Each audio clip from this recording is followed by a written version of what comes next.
কোন গোপনে মন ভেসেছে ধারাবাহিকের আজকের পর্বে আপনারা দেখবেন মন্দারকে নির্দোষ প্রমাণ করবে বলে দীপক সরেন কিভাবে মারা গিয়েছিল আর কি হয়েছিল খোঁজ নিতে চলে যায় অনি আর শ্যামলী।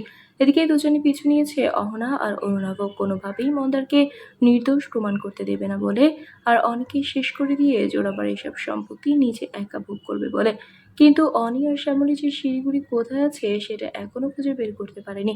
এদিকে মন্দারের লোক কণ্ঠে আর কৌশিকের থেকে জানতে পারে দীপক সরেন এখনো বেঁচে আছে, আর ওর কাজ হিসেবে একটা পুতুল পুড়িয়েছিল ওর লোকেরা।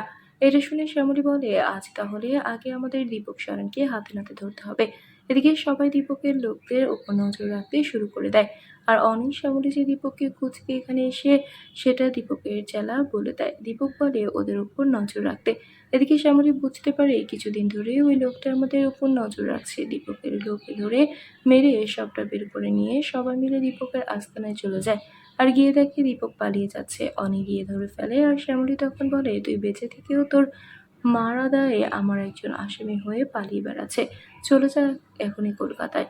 কি হবে এবার সবটা জানতে সাথেই থাকুন বন্ধুরা। আজকের পর্ব নিয়ে আপনাদের কি মতামত জানিয়ে দিন কমেন্ট করে। নিয়মিত সিরিয়ালের আপডেট পেতে আমাদের চ্যানেলটি সাবস্ক্রাইব করে সাথেই থাকুন।